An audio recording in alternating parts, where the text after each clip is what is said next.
Nah, kalau seandainya saya adalah seorang Kristen, tiba-tiba saya ditanyakan keberadaan tentang Allah oleh seorang ateis atau orang yang tidak percaya firman, yang tidak percaya kepada Yesus Kristus. Nah, lalu bagaimana caranya untuk dia menanyakan tentang bukti keberadaan Allah?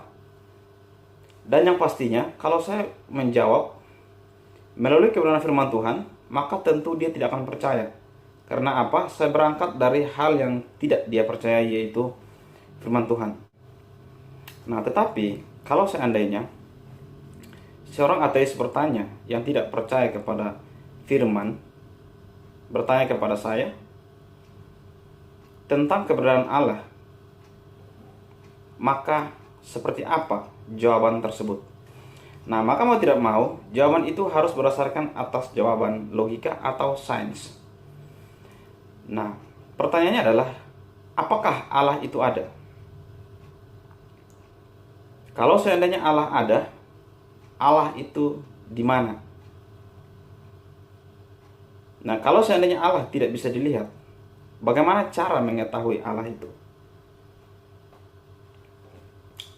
Nah, maka jawabannya adalah, menurut Anselmus, keberadaan Allah adalah pengada yang tidak dapat dipikirkan sesuatu yang lebih besar daripadanya. Jadi Allah itu adalah pengada,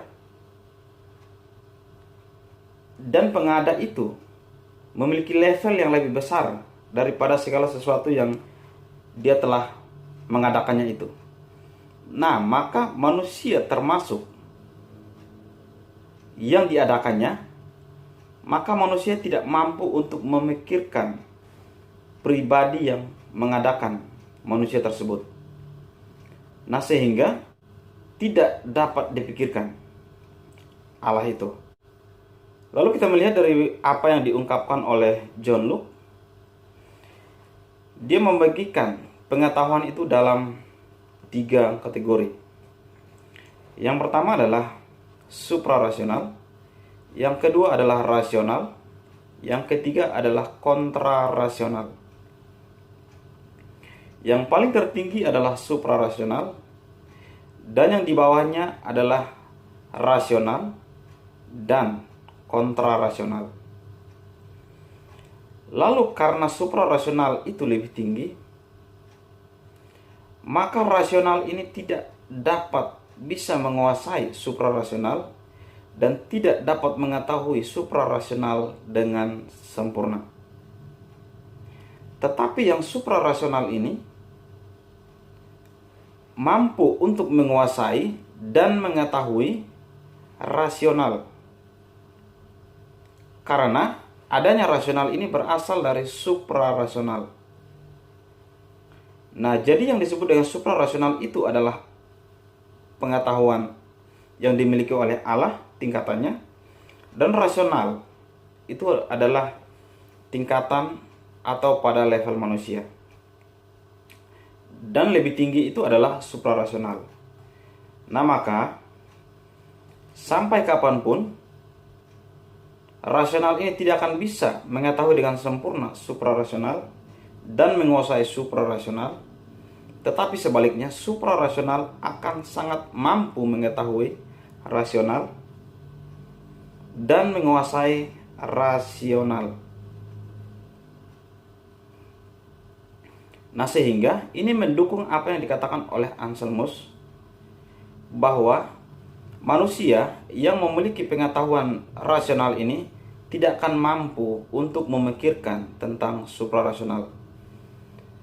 Karena dia itu ibarat bahwa manusia yang memiliki pengetahuan rasional yang kecil ini tidak akan mampu memikirkan Allah yang memiliki tingkatan suprarasional atau Allah yang besar itu. Nah, itu yang dikatakan oleh John Locke. Lalu yang berikutnya adalah bagaimana caranya untuk kita mengetahui bahwa Allah itu ada atau tidak.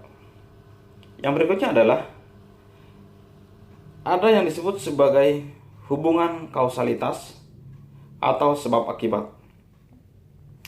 Nah, kalau kita mempelajari tentang sebab akibat, maka sesuatu yang ada itu karena ada sebabnya.